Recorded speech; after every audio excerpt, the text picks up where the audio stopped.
Isaías 57. O profeta, neste capítulo, faz suas observações. Sobre a morte de homens bons, confortando aqueles que foram levados em sua integridade e reprovando aqueles que não fizeram o devido aperfeiçoamento de tais providências, versos 1 e 2.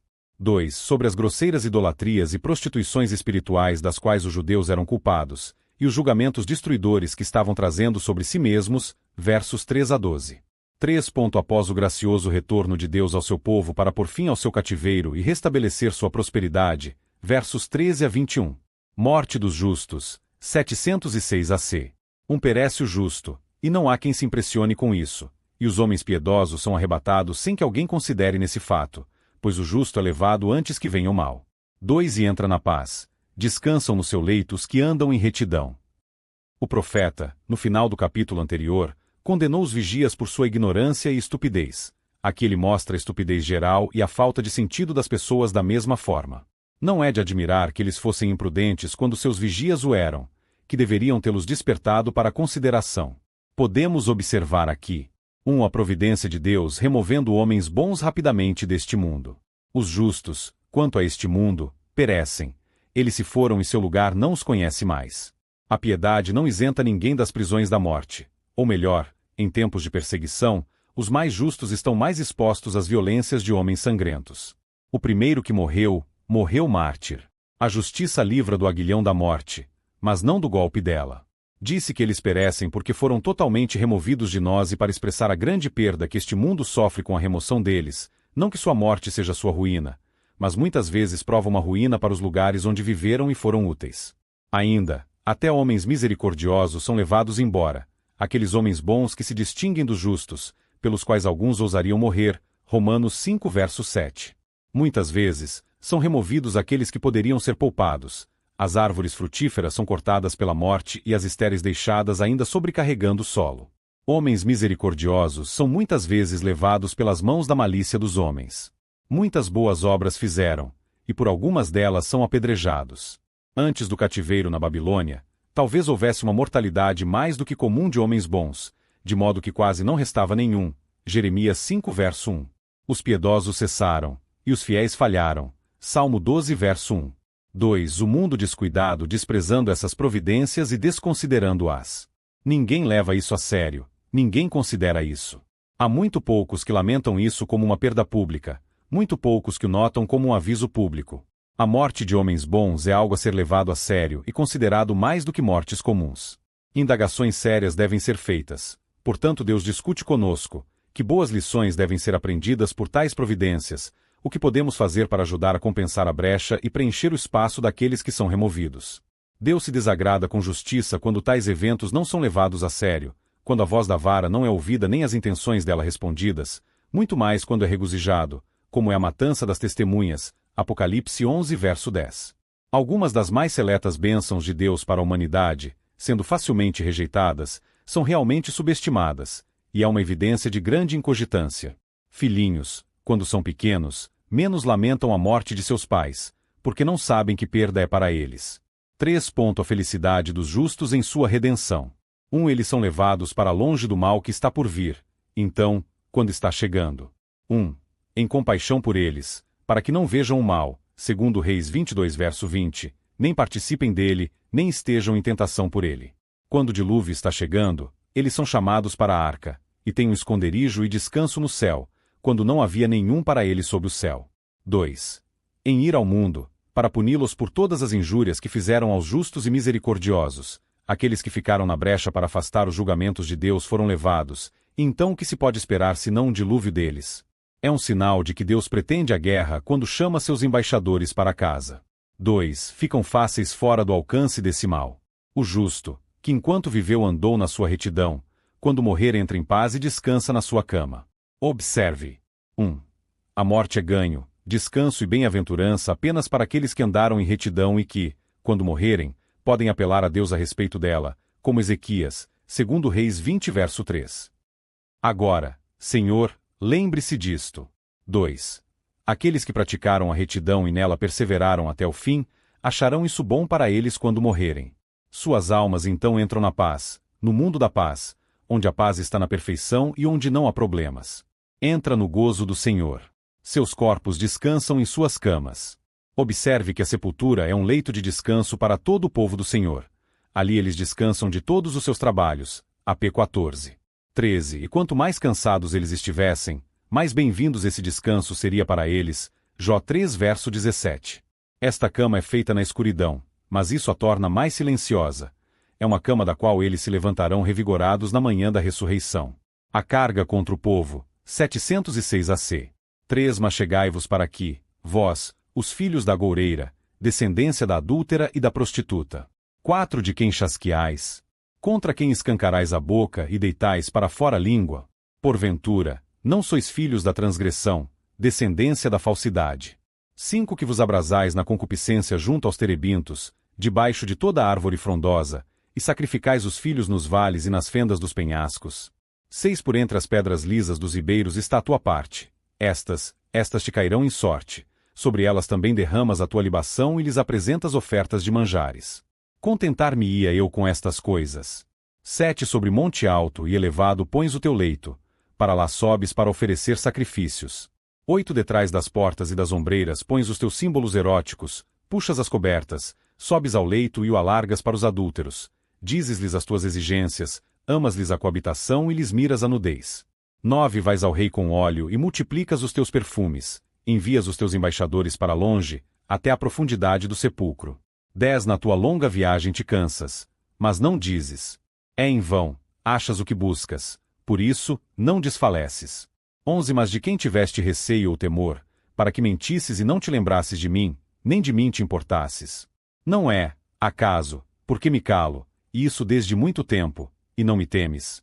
12. Eu publicarei essa justiça tua, e, quanto às tuas obras, elas não te aproveitarão.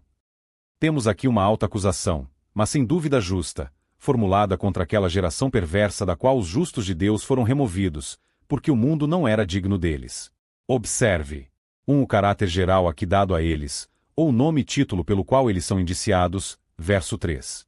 Eles são instruídos a se aproximar e ouvir a acusação, são colocados no tribunal e ali acusados como filhos da feiticeira, a semente de um adúltero e uma prostituta. Isto é, eles próprios eram tais, eles eram fortemente inclinados a ser assim, e seus ancestrais eram assim antes deles. Pecado é feitiçaria e adultério, pois é afastar-se de Deus e lidar com o diabo. Eles eram filhos da desobediência. Venha, diz o profeta, aproxime-se daqui, e eu lerei a sua condenação. Para o justo, a morte trará paz e descanso, mas não para você. Você é filho da transgressão e uma semente de falsidade, verso 4, que a tem por espécie, e a tem tecido em sua própria natureza, para se afastar de Deus e agir perfidamente com ele. Capítulo 48. 8. 2. Os crimes particulares colocados a seu cargo. 1. Zombando de Deus e de sua palavra. Eles eram uma geração de escarnecedores. Verso 4. Contra quem vocês se divertem? Os profetas com a civilidade comum com que teriam tratado o criado de um cavalheiro que lhes for enviado para uma missão. Observe que aqueles que zombam de Deus e desafiam seus julgamentos devem considerar quem é para quem eles se comportam de maneira tão insolente. 2. Idolatria. Este foi o pecado do qual o povo dos judeus era mais notoriamente culpado antes do cativeiro, mas essa aflição os curou. No tempo de Isaías, abundava, testemunham as abomináveis idolatrias de Acais, que alguns acham que são particularmente mencionadas aqui, e de Manassés. 1. Eles gostavam muito de seus ídolos, estavam inflamados com eles, como aqueles que queimam em concupiscências ilegais e não naturais. Romanos 1 verso 27. Eles ficaram loucos com seus ídolos. Jeremias 50.38. Eles se inflamaram com eles por suas paixões violentas na adoração deles, como os profetas de Baal que pularam sobre o altar e se cortaram. 1 Reis 18 versos 26 e 28. Note, corrupções vis, quanto mais elas são gratificadas, mais elas são inflamadas. Eles adoraram seus ídolos debaixo de toda a árvore verde, ao ar livre e na sombra.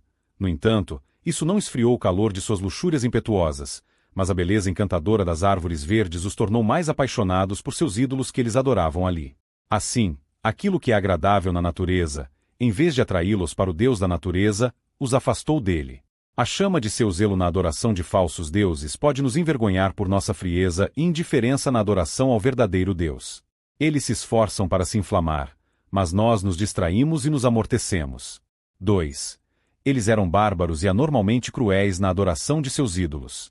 Eles mataram seus filhos e os ofereceram em sacrifício a seus ídolos, não apenas no vale do filho de Inom, a sede dessa monstruosa idolatria, mas em outros vales, imitando isso, e sob as falésias da rocha, em lugares escuros e solitários, os mais aptos para tais obras das trevas. 3. Eles eram abundantes e insaciáveis em suas idolatrias. Eles nunca pensaram que poderiam ter ídolos o suficiente, nem gastar o suficiente com eles e fazer o suficiente em seu serviço. Os sírios já tiveram uma noção do Deus de Israel de que ele era um Deus das colinas, mas não um Deus dos vales. 1 Reis 20 verso 28. Mas esses idólatras, para garantir o trabalho, tinham os dois. Eles tinham deuses dos vales, que eles adoravam nos lugares baixos ao lado da água. Verso 6. Entre as pedras lisas do vale, ou ribeiro, está a tua porção. Se eles vissem uma pedra esculpida lisa, embora montada apenas como uma marca de caminho ou uma mera pedra, eles estavam prontos para adorá-la, como os papistas fazem cruzes. Ou em vales pedregosos eles estabeleceram seus deuses, que eles chamaram de sua porção, e tomaram por sua porção, como o povo de Deus o toma por sua porção. Mas esses deuses de pedra realmente não seriam uma porção melhor para eles, não seriam muito melhores do que as pedras lisas do riacho perto do qual foram criados, pois às vezes eles adoravam seus rios. Eles são o lote no qual você confia e com o qual está satisfeito, mas você será adiado com isso por sua sorte, e miserável será o seu caso. Tem as pedras preciosas da Jerusalém de Deus, e o éfode do sumo sacerdote, para se repartirem. Tendo tomado esses ídolos por seu lote e porção, eles não cobram nada em honrá-los. A eles derramaste uma oferta de libação, e ofereceu uma oferta de carne, como se eles tivessem te dado sua comida e bebida. Eles amavam seus ídolos mais do que seus filhos, pois suas próprias mesas devem ser roubadas para reabastecer os altares de seus ídolos. Tomamos o verdadeiro Deus como nossa porção? Ele é, mesmo ele, nossa sorte. Vamos então servi-lo com nossa comida e bebida, não, como eles fizeram, nos privando do uso delas, mas comendo e bebendo para sua glória. Aqui, entre parênteses, vem uma expressão do justo ressentimento de Deus por esta maldade deles. Devo receber consolo nestes, em um povo como este? Podem aqueles que esperam que Deus tenha algum prazer neles, ou aceitem suas devoções em seu altar, que assim servem a Baal com os dons de sua providência. Deus se consola com seu povo, enquanto eles são fiéis a ele. Mas que consolo ele pode ter neles quando aqueles que deveriam ser suas testemunhas contra as idolatrias do mundo caem com eles? Devo ter compaixão por eles? Alguns, ou devo me arrepender em relação a isso? Então outros. Como eles podem esperar que eu os poupe, e adie ou diminua sua punição, quando eles são tão provocadores? Não devo visitar por causa dessas coisas. 2. Eles também tinham deuses das colinas. Verso 7. Sobre uma alta montanha, como se tu fosses competir com o próprio alto e sublime. Verso 15. Puseste a tua cama, o teu ídolo, o templo e o altar do teu ídolo, o leito da tua impureza, onde tu cometes prostituição espiritual, com toda a devassidão de uma fantasia idólatra, e em violação direta da aliança de teu Deus. Ali subiste prontamente, embora fosse uma colina, para oferecer sacrifício. Alguns pensam que isso indica a imprudência que chegaram em suas idolatrias. A princípio, eles tiveram algum sentimento de vergonha, quando adoraram seus ídolos nos vales, em lugares obscuros, mas logo conquistaram isso e passaram a fazê-lo nas altas montanhas. Eles não se envergonhavam, nem podiam corar. 3. Como se isso não bastasse, eles também tinham deuses domésticos, seus lares e penates. Atrás das portas e dos postes, verso 8, onde a lei de Deus deveria ser escrita como um memorando para eles de seus deveres, eles estabeleceram a lembrança de seus ídolos, não tanto para manter sua própria lembrança deles, eles gostavam tanto deles que não podiam esquecê-los, mas para mostrar aos outros como eles estavam atentos a eles, e para lembrar seus filhos deles, e possuí-los com uma veneração por essas divindades do monturo. 4. Como eles eram insaciáveis em suas idolatrias, eles eram inseparáveis deles. Eles foram endurecidos em sua maldade, eles adoravam seus ídolos abertamente e à vista do público, como se não tivessem vergonha do pecado nem medo do castigo. Eles foram publicamente e em grandes multidões aos templos dos ídolos, como sempre foram à casa de Deus. Isso era como uma prostituta impudente, descobrindo-se a outro que não Deus, fazendo profissão de outro que não a verdadeira religião. Eles se orgulhavam de fazer prosélitos para suas idolatrias, e não apenas subirem a seus lugares altos, mas ampliaram sua cama, isto é, seus templos de ídolos, e, como a margem diz as seguintes palavras, você o construiu para si mesmo maior que o deles, de quem você o copiou, e tomou a plataforma deles, como a cais de seu altar daquele que ele viu em Damasco. Segundo Reis 16 verso 10. E estando assim envolvidos com a cabeça e os ouvidos, por assim dizer, em suas idolatrias, não há como separá-los delas. Efraim agora está unido a ídolos tanto no amor quanto na liga. Primeiro, na liga. Tu fizeste uma aliança com eles, com os ídolos, com os adoradores de ídolos, para viver e morrer juntos. No amor. Tu amaste a cama deles, isto é, o templo de um ídolo, onde quer que o viste. Justamente, portanto, eles foram entregues às concupiscências de seus próprios corações. 3. Outro pecado imputado a eles é sua confiança e busca de ajuda e socorro estrangeiros, e a contratação de uma comunhão com os poderes gentios. Verso 9. Tu foste ao rei, o que alguns entendem do ídolo que eles adoravam, particularmente Moloque, que significa um rei. Você fez de tudo para agradar a si mesmo com aqueles ídolos, ofereceu incenso e ungüentos doces em seus altares. Ou pode significar o rei da Síria, a quem Acais fez sua corte, ou o rei da Babilônia, cujos embaixadores Ezequias acariciou, ou de outros reis das nações cujos usos idólatras eles admiravam e desejavam aprender e imitar, e para esse fim foi e enviou para cultivar um conhecimento e correspondência com eles, para que pudessem ser como eles e se fortalecerem por uma aliança com eles. Veja aqui. 1. Que despesa eles tiveram ao formar e obter essa grande aliança? Eles foram com ungüentos e perfumes, ou concedidos a si mesmos, para embelezar seus próprios rostos e assim se tornarem consideráveis e dignos da amizade do maior rei, ou para serem apresentados àqueles cujo favor eles ambicionavam, porque o presente de um homem abre espaço para ele e o leva diante de grandes homens. Quando o primeiro presente de perfumes ricos foi considerado muito pouco, você os aumentou, e assim muitos buscam o favor do governante, esquecendo-se de que, afinal, o julgamento de todo homem procede do Senhor.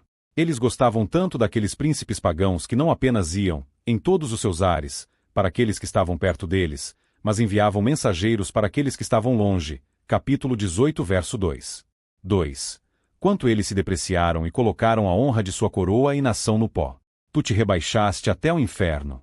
Eles o fizeram por suas idolatrias. É uma desonra para os filhos dos homens, que são dotados de poderes de razão, adorar como seu Deus, que é a criatura de sua própria imaginação e obra de suas próprias mãos, curvar-se ao tronco de uma árvore. É muito mais uma desonra para os filhos de Deus, que são abençoados com o privilégio da revelação divina, abandonar um Deus como eles sabem ser o deles por nada, suas próprias misericórdias por vaidades mentirosas. Eles também se rebaixaram ao se dirigirem a seus vizinhos pagãos e depender deles, quando tinham um Deus a quem recorrer, que é todo suficiente e está em aliança com eles. Como aqueles que se envergonharam ao mais alto grau e se afundaram no mais baixo, trocaram a fonte da vida por cisternas rotas e a rocha eterna por juncos quebrados. Observação. Os pecadores se depreciam e se rebaixam. O serviço do pecado é uma escravidão ignominiosa, e aqueles que assim se rebaixam para o inferno terão justamente sua porção lá. 3. As agravações de seus pecados. 1. Eles estavam cansados de decepções em seus caminhos perversos, e ainda assim não se convenceram de sua loucura. Verso 10. Tu estás cansado na grandeza do teu caminho, empreendeste uma tarefa poderosa, para encontrar a verdadeira satisfação e felicidade naquilo que é vaidade e mentira. Aqueles que estabelecem ídolos, em vez de Deus, como objeto de sua adoração, e príncipes, em vez de Deus, como objeto de sua esperança e confiança, e pensam assim em melhorar a si mesmos e tornar-se felizes, vão muito longe, e nunca chegarão ao fim de sua jornada. Tu estás cansado na multidão, ou multiplicidade, de teus caminhos, assim alguns o leem. Aqueles que abandonam o único caminho certo vagam sem parar por 1000 atalhos e se perdem nas muitas invenções que procuraram. Eles se cansam com novas e ferozes perseguições, mas nunca ganham seu ponto, como os sodomitas, que se cansaram para encontrar a porta, Gênesis 19 verso 11, e não conseguiram encontrá-la no final. Os prazeres do pecado logo irão sobressair, mas nunca satisfarão. Um homem pode se cansar rapidamente na busca por eles, mas nunca pode descansar ao apreciá-los. Eles descobriram isso por experiência. Os ídolos que eles adoravam com frequência nunca lhes fizeram nenhuma gentileza. Os reis que eles cortejaram os angustiaram e não os ajudaram. E, no entanto, eles estavam tão miseravelmente obcecados que não podiam dizer: não há esperança.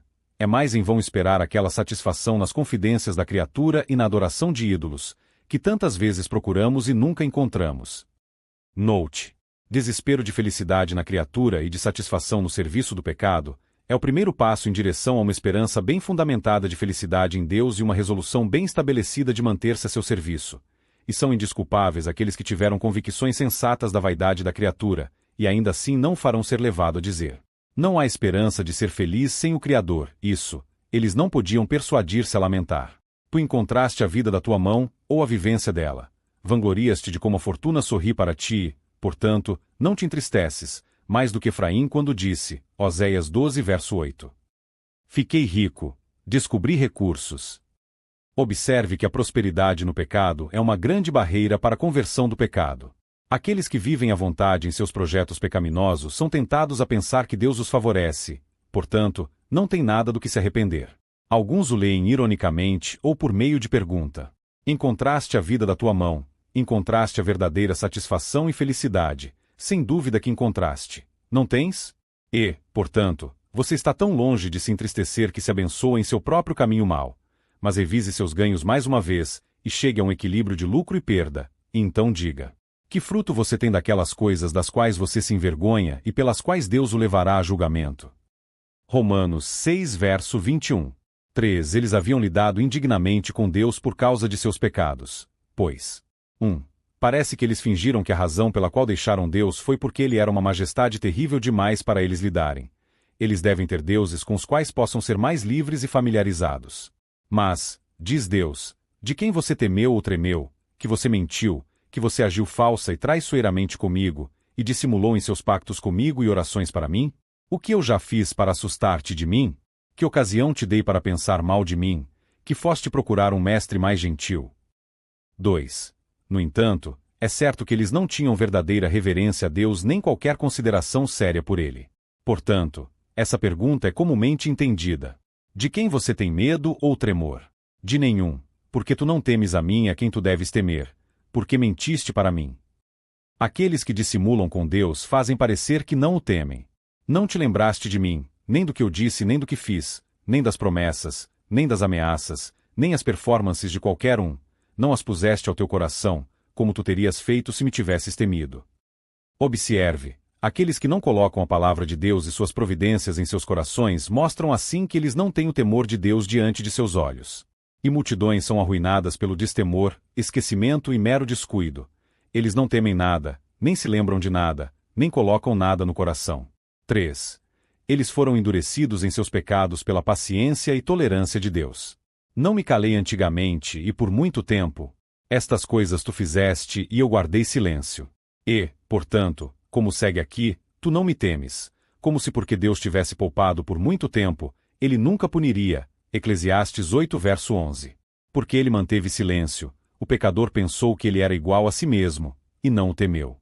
4. Aqui está a resolução de Deus de chamá-los para uma conta, embora ele tivesse suportado por muito tempo com eles. Verso 12. Eu declararei, assim, Salmo 50 verso 21, mas eu te repreendo, declararei a tua justiça, que você se gaba e deixa o mundo ver, e a si mesmo também, para sua confusão, que é tudo uma farsa, tudo uma fraude, não é o que finge ser. Quando a tua justiça vier a ser examinada, será descoberto que era injustiça e que não havia sinceridade em todas as suas pretensões. Declararei suas obras, o que elas foram e qual o ganho que você pretende ter obtido com elas, e parecerá que a longo prazo elas devem não te lucrar, nem se voltar para qualquer conta. Observe, obras pecaminosas, como são obras das trevas, e não há razão nem retidão nelas, então são obras infrutíferas e não há nada obtido por elas. E, no entanto, eles olham agora, será feito parecer assim outro dia. O pecado não lucra, pois, ele arruína e destrói. Vaidade dos ídolos, grandeza divina e condescendência, 706 AC. 13 Quando clamares, a tua coleção de ídolos que te livre. Levá-los ao vento, um assopro os arrebatará a todos, mas o que confia em mim herdará a terra e possuirá o meu santo monte. 14 Dir-se-á: aterrai, preparai o caminho, tirai os tropeços do caminho do meu povo. 15 Porque assim diz o alto, o sublime, que habita a eternidade, o qual tem o nome de santo. Hábito no alto e santo lugar, mas hábito também com contrito e abatido de espírito, para vivificar o espírito dos abatidos e vivificar o coração dos contritos. 16 Pois não contenderei para sempre, nem me indignarei continuamente. Porque, do contrário, o espírito definharia diante de mim, e o fôlego da vida, que eu criei. Aqui, um Deus mostra como os ídolos e criaturas insuficientes eram para aliviar e socorrer aqueles que os adoravam e confiavam neles. Verso 13.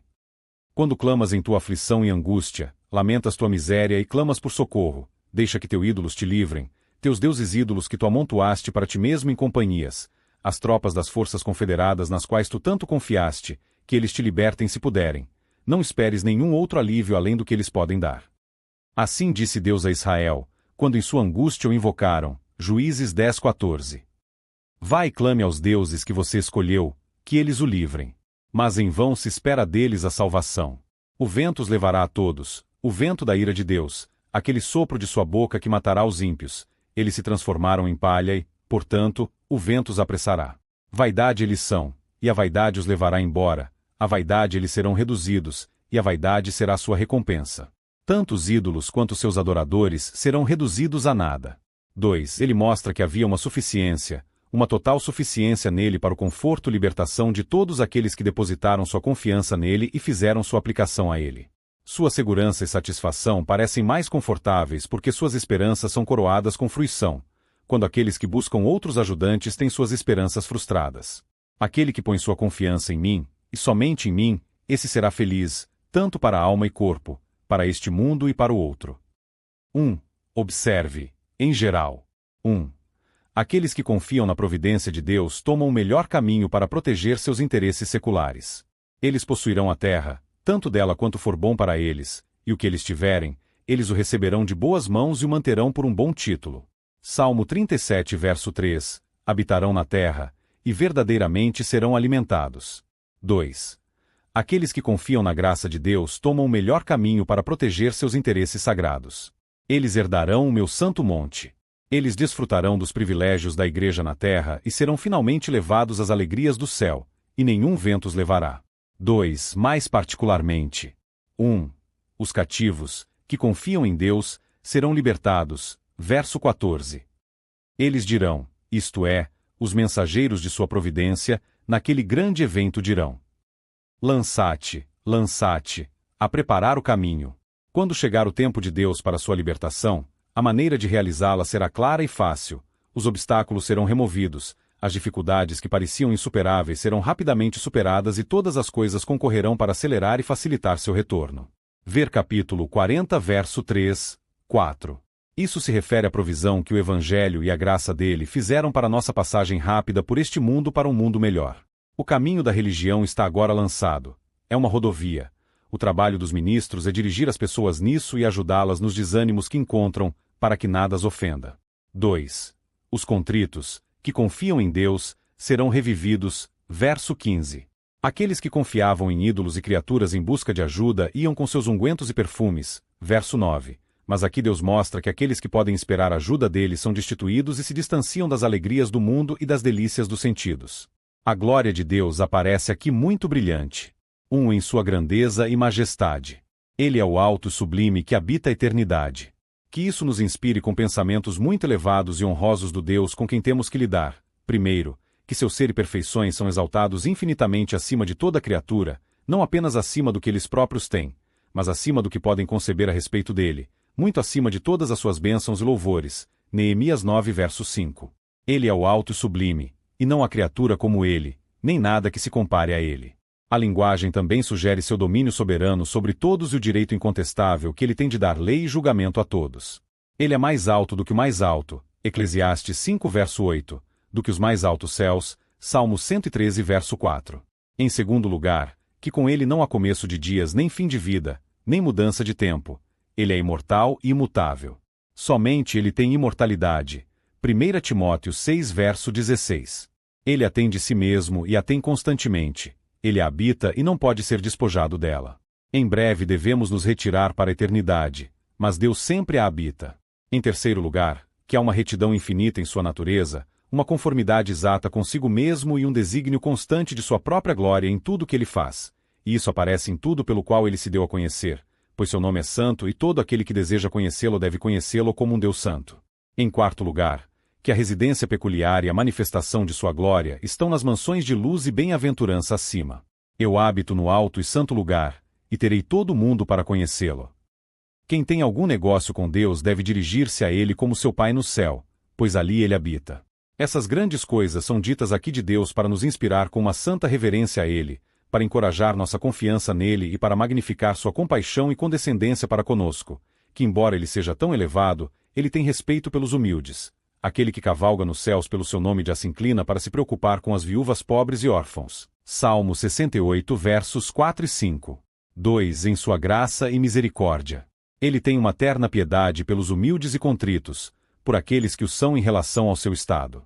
Se eles forem seu povo, ele não os ignorará, embora sejam pobres e humildes no mundo, desprezados e pisoteados pelos homens. Mas ele aqui se refere ao temperamento de sua mente. Ele terá uma consideração terna por aqueles que, estando em aflição, acomodam-se à sua aflição e levam sua mente à sua condição, seja ela tão baixa, triste e dolorosamente quebrada. Aqueles que são verdadeiramente penitentes pelo pecado, que lamentam em segredo por isso e temem a ira de Deus, a qual eles se tornaram desagradáveis, e são submissos a todas as suas repreensões. Agora, primeiro, com estes Deus habitará. Ele os visitará graciosamente, conversará familiarmente com eles por sua palavra e espírito, como um homem faz com os de sua própria família. Ele estará sempre perto deles e presente com eles. Aquele que mora nos mais altos céus mora nos corações mais baixos e habita a sinceridade tão seguramente quanto habita a eternidade. Neles ele se deleita. Em segundo lugar, ele reviverá seu coração e espírito, falará isso com eles e trabalhará neles pela palavra e pelo espírito de sua graça, que os reavivará, como um cordial para alguém que está prestes a desmaiar. Ele lhes dará alegrias revigorantes e esperanças suficientes para contrabalançar todas as tristezas e medos que quebram seus espíritos. Ele habita com eles, e sua presença é vivificante. 3. Aqueles com quem ele contende, se confiarem nele, serão aliviados e recebidos em favor. Verso 16. Ele reviverá o coração dos contritos, pois não lutará para sempre. Nada torna uma alma tão contrita quanto a contenda de Deus, e, portanto, nada revive tanto quanto ele cessar sua controvérsia. Aqui está. Uma promessa graciosa.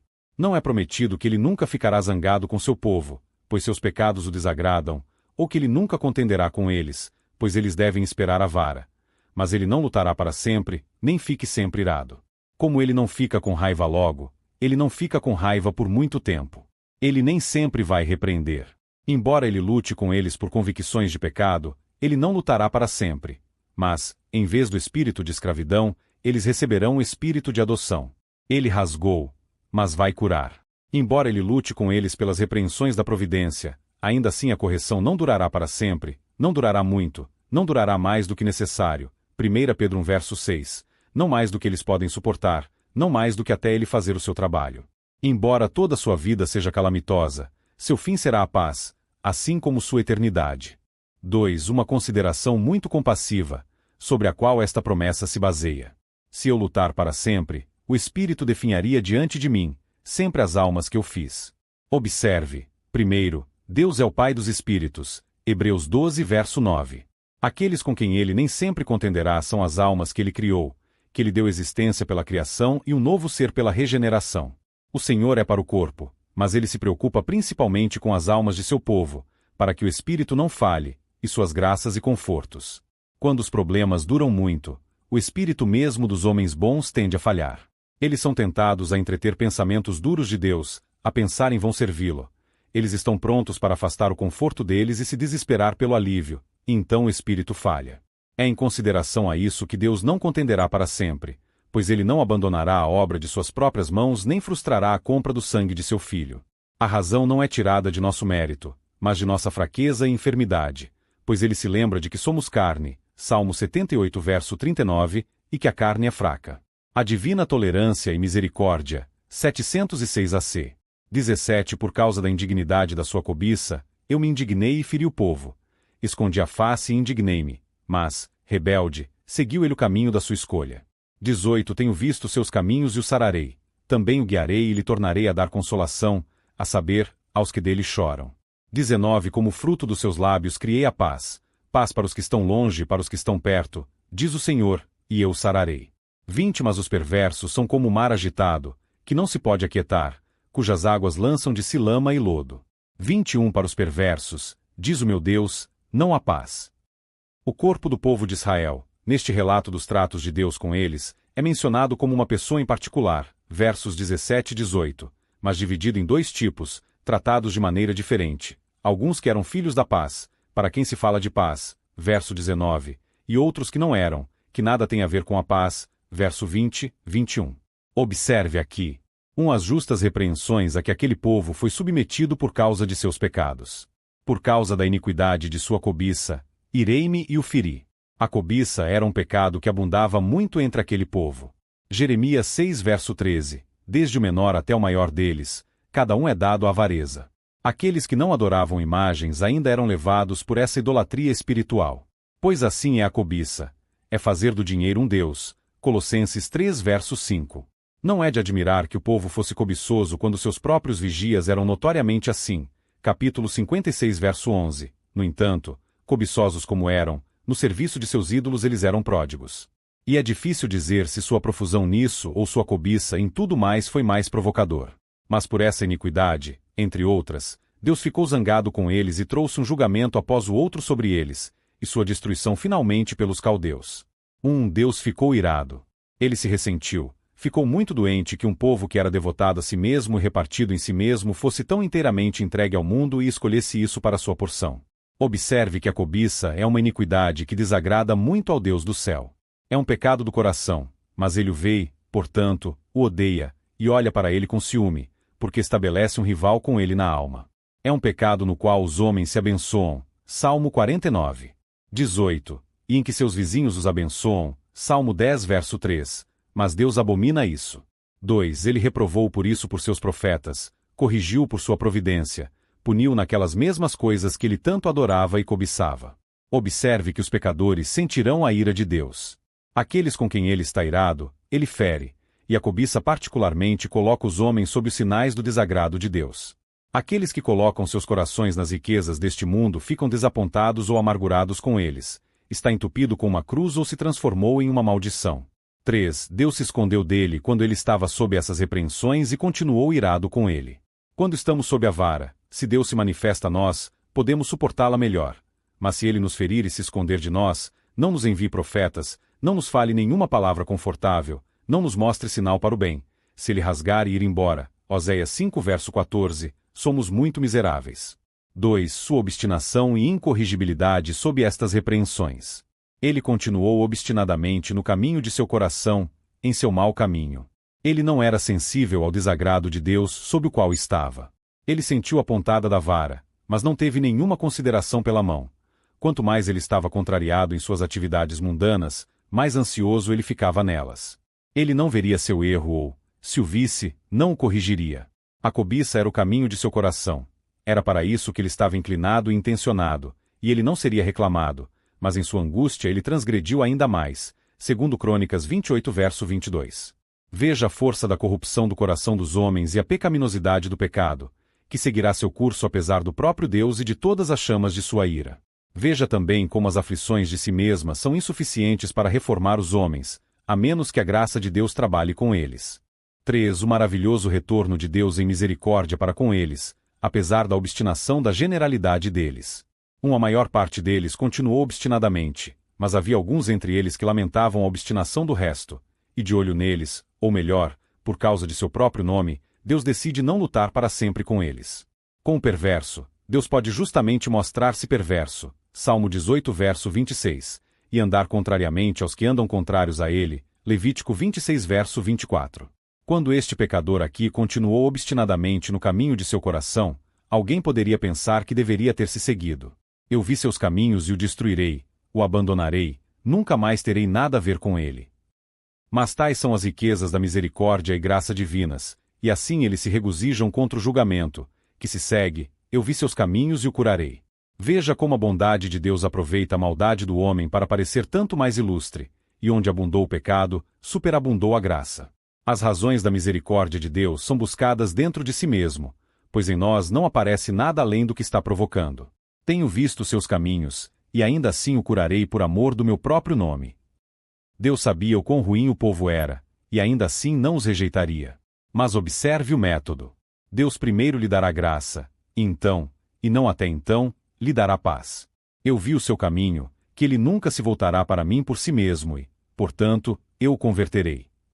Aqueles a quem Deus tem misericórdia reservada, pois ele tem graça em prontidão, para prepará-los e qualificá-los para aquela misericórdia da qual eles estavam fugindo o mais rápido que podiam.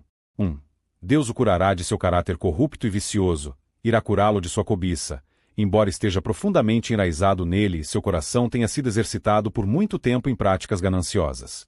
Não há doença espiritual tão inveterada que a graça onipotente não possa vencê-la. 2. Deus o conduzirá também. Não apenas corrigirá o que estava errado nele, para que ele pare de fazer o mal, mas o direcionará para o caminho do dever, para que ele aprenda a fazer o bem. Ele segue obstinadamente, como Saul, ainda exalando ameaças e matança, mas Deus o conduzirá a uma mente melhor, a um caminho melhor. E eles? 3. Ele restaurará aqueles confortos para ele que ele havia perdido, e para o retorno dos quais ele o havia preparado. Houve uma maravilhosa reforma operada sobre os cativos na Babilônia, e então uma maravilhosa redenção operada para eles, que trouxe consolo para eles, para seus enlutados, para aqueles entre eles que lamentavam seus próprios pecados, os pecados de seu povo e as desolações do santuário. Para aqueles enlutados, a misericórdia seria mais confortável, e para eles Deus estava de olho em resolvê-la. Bem-aventurados os que choram, porque a eles pertence o consolo. 2. Agora, como quando aquele povo foi para o cativeiro, alguns deles eram figos bons, muito bons, outros deles figos ruins, muito ruins, e portanto, seu cativeiro foi para eles para o bem ou para o mal. Jeremias 24 versos 8 e 9. Então, quando eles saíram do cativeiro, ainda alguns deles eram bons, outros ruins, e a libertação foi para eles de acordo. 1. Para aqueles entre eles que eram bons, seu retorno do cativeiro foi paz, uma paz que era um tipo e penhor da paz que deveria ser pregada por Jesus Cristo. Verso 19. Eu crio o fruto dos lábios. Paz.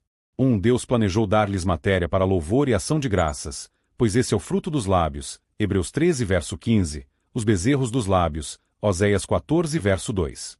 Eu crio isso. A criação veio do nada, e isso certamente veio de algo pior do que nada, quando Deus cria motivo de louvor para aqueles que seguiram obstinadamente o caminho de seu coração. 2. Para isso, a paz será publicada. Paz, paz, paz perfeita, todos os tipos de paz, para aquele que está longe do encontro geral, ou do quartel-general, bem como para aquele que está próximo. Paz com Deus. Embora tenha contendido com eles, ele se reconciliará e deixará cair sua controvérsia. Paz de consciência, uma santa segurança e serenidade de espírito, depois das muitas censuras de consciência e agitações de espírito que estiveram sob seu cativeiro. Assim, Deus cria o fruto dos lábios, matéria fresca para ação de graças, pois, quando ele fala de paz para nós, devemos falar de louvores a ele. Esta paz é em si uma criação de Deus. Ele, e somente ele, pode trabalhar nisso. É o fruto dos lábios, de seus lábios, ele comanda, dos lábios do ministro, ele fala por eles. Capítulo 40 verso 1. É o fruto de pregar lábios e orar. É o fruto dos lábios de Cristo, cujos lábios caem como um favo de mel, pois a ele isto se aplica. Efésios 2 verso 17. Ele veio e pregou a paz a vocês que estavam longe, a vocês gentios, bem como aos judeus, que estavam perto da eternidade, que estavam longe no tempo, também quanto aos da era atual. 2. Para aqueles entre eles que eram ímpios, embora pudessem retornar com o resto, seu retorno não foi paz. Verso 20. O ímpio, onde quer que esteja, na Babilônia ou em Jerusalém, carrega consigo o princípio de sua própria inquietação e é como o mar agitado. Deus curou aqueles a quem falou de paz. Verso 19. Eu os curarei. Tudo ficará bem novamente posto em ordem. Mas os ímpios não seriam curados pela graça de Deus, e, portanto, não seriam curados por seus confortos. Eles são sempre como o mar em uma tempestade, pois carregam consigo corrupções não mortificadas. Eles não são curados e conquistados, e suas concupiscências e paixões desgovernadas os tornam como o mar agitado quando não pode descansar, irritantes para todos ao seu redor, portanto, inquietos para si mesmos, barulhentos e perigosos. Quando os calores imoderados do espírito irrompem em linguagem grosseira e abusiva, então o mar agitado lança lama e sujeira. 2. Consciências não pacificadas. Eles estão sob uma terrível apreensão de culpa e ira, de modo que não podem se divertir. Quando parecem acomodados, estão inquietos, quando parecem alegres, estão oprimidos, como Caim, que sempre habitou na terra do abalo. Os terrores da consciência perturbam todos os seus prazeres e lançam fora tal lama e sujeira que os tornam um fardo para si mesmos. Embora isso não apareça, pode ser, no momento, ainda assim é uma certa verdade, o que esse profeta havia dito antes, capítulo 48 verso 22, e aqui repete, verso 21. Não há paz para os ímpios, nem reconciliação com Deus, nem podem ter boas relações com Ele, enquanto continuam em suas transgressões, sem sossego ou satisfação em sua própria mente, nenhum bem real, nenhuma paz na morte, porque nenhuma esperança. Meu Deus disse isso, e todo mundo não pode desdizer, que não há paz para aqueles que se permitem em qualquer pecado. O que eles têm a ver com a paz?